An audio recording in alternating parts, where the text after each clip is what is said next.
జై సోమనాథ్ 105 క్రితం తర్వాయి భాగం. సామంతుడు విమలుడు కలిసి ఖర నీరాల సాయంతో మూర్ఛలో ఉన్న భీమదేవుణ్ణి చోళాను పడవలోకి చేర్చారు. మహారాజుకు చాలా గాయాలు తగిలాయి. కానీ అనుభవజ్ఞులు అపాయం లేదని అన్న మీదట అందరికీ దిగులు తగ్గింది. రావ్, కమలాకాణి, సామంతుడు, విమలుడు కలిసి మంత్రాలు జరిపారు. మహారాజు జీవించి ఉన్నారని, అమీరు సైన్యంతో యుద్ధం చేస్తున్నారని ప్రచారం చేయనిదే గుజరాత్ సైన్యం శక్తిని కాపాడలేమని నిర్ణయించుకున్నారు. మహారాజు నిరంతరం పోరాడుతూనే ఉన్నారని విశ్వాసం చేకూర్చేందుకు ఆయనను కమలాకాణి కచ్చ ప్రాంతానికి తీసుకుని వెళ్ళాలని నిశ్చయించబడింది. విమల, సామంతులు ఖమ్మాంతం వెళ్ళి చోళాను అక్కడ దిగబెట్టాలి. దామోదర్ మెహతాను కలుసుకొని అంతా కలిసి అమీరును వెంబడించాలి. ప్రభాసం వదిలిపెట్టినప్పటి నుంచి చోళ స్మృతిలో లేని దాని వలె ఉన్నది. ఇది చేయమని ఎవరైనా అంటే చేస్తుంది. భీమదేవుని దగ్గర కూర్చున్నా ఒక ఉట్టి బొమ్మలాగానే ఉంటుంది. అసలు ఆమెలో ప్రాణమే లేదని అనిపిస్తుంది. సోమనాథుని మాటలు ఎవరైనా చెప్తుంటే మాత్రం తదేకంగా వింటుంది.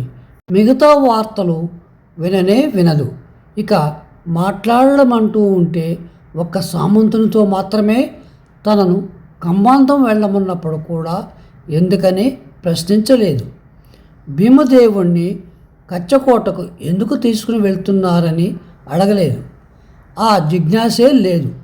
అసలు సత్వమే పూర్తిగా కోల్పోయింది.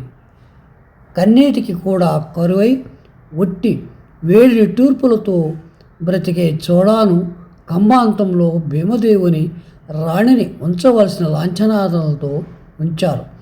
కానీ ఆమెకు దేని మీద మమకారం లేదు. నా స్వామి పరమేశ్వర అని మాత్రం అప్పుడప్పుడు దీర్ఘంగా నిట్టూర్పులు విడుస్తూ ఉంది. గగనరాశి ఆమెను కలుసుకోవడానికి వచ్చినప్పుడు ఒక క్షణం పాటు ఆమె కన్నుల్లో జ్యోతులు మెరిశాయి.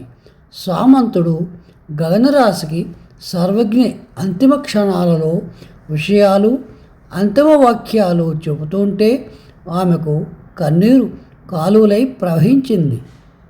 అలా మాటలు మాని ఏడవటం కూడా మాని సముద్రం వైపు దృష్టి దూరంగా నిలిపి కూర్చుంది.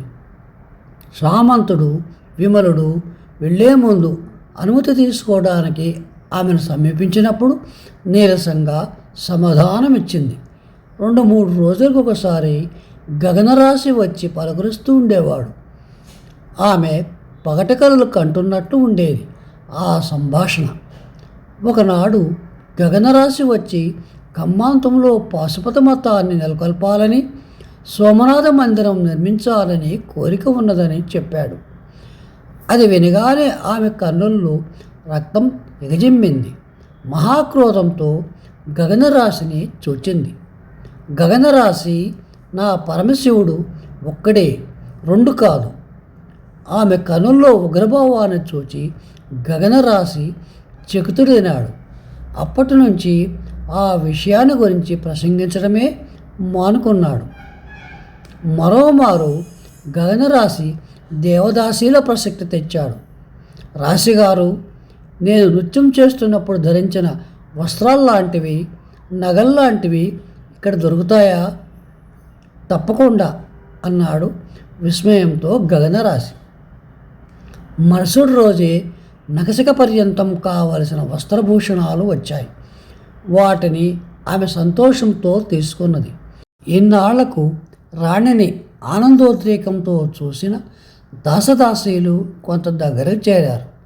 తర్వాత కొన్నాళ్ళు ఆమె మాట్లాడటమే మానింది.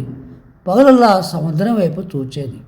దీపాలు పెట్టే వేళ్లకు వస్త్రభూషణాలు తీసి పక్కన పెట్టేది.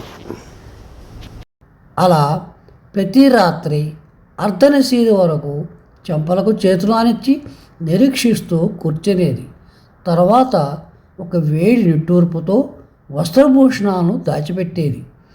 ఇదే ప్రతిదినము దాసదాసీ జనం దీని గురించి అనేక విధాల అనుకుంటూ ఉండేవారు. గగనరాశి దాసదాసీలు ఎన్నో కొత్త వార్తలు తెచ్చి ఆమెను రంజింపచేయడానికి ప్రయత్నిస్తుండేవారు. అమీరు సైన్యంలో ఉత్సాహం నశించింది. సైనికులు ఇళ్లకు వెళ్ళిపోవడానికి ఆతురపడుతున్నారు.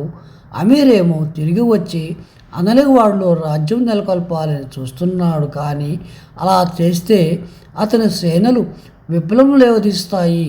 అందుకని అతడు భయపడి ఈ దేశం నుంచి పారిపోవాలని తొందరపడుతున్నాడు. ఇంకా కొత్త కొత్త విషయాలు వ్యాపించాయి. సోమనాథ పరమేశ్వరుడు సామంతునికి నిజంగా అసమానమైన శక్తిని ప్రసాదించాడు. అతడు సమస్త భారతంలో తిరుగుతున్నాడు. గోగోరాణ యశోగాథ ప్రతి ఇంటా కీర్తింపబడుతుంది. సామంతుడు వెళ్ళిన చోటల్లా ప్రజల్లో ఉత్సాహపరుస్తున్నాడు. అతనికి మహాదేవుడు అక్షయమిచ్చాడు. రాత్రి లేదు, పగలు లేదు, ఆకలి లేదు, దప్పిక లేదు. అమీరును తుడిచిపెట్టాలి, అమీరును నాశనం చేయాలి. ఈ జాజ్వల భావంతో ఈ భావమే తానై నిలిచినట్టు తిరుగుతున్నాడు. మరికొన్ని వార్తలు రావడం మొదలైంది. ఈ వార్తలతో తిరిగి సమస్త గుజరాతుల్లో ఆశాజ్యోతులు ప్రజ్వరిల్లాయి. ఉత్సాహం పురికొన్నది. ఉజ్జయిని నుంచి, మార్వాడ్ నుంచి సైన్యాలు వచ్చాయి. సాంబర చౌహానుని సైన్యాలను సామంతుడే తెచ్చాడు. తదితర రాజపుత్రుల సహాయానికై సిద్ధమైనారు. అనలవాడ నుంచి నలకోట వరకు ఈ సమిష్టి సేనలు ఒక వల పన్నినట్లు వ్యూహం పని కూర్చున్నాయి. చెప్పడమైన తర్వాత బరువుగా ఒక నిట్టూర్పు విడిచి సముద్రం వైపు దృష్టి మరలించేది.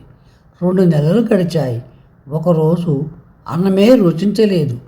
తినగానే డోకు వచ్చింది. 15 రోజులైన తర్వాత తాను గర్భవతి అయిందని తెలియడంతో కివ్వుమని ముచ్చపోయింది. సశేషం.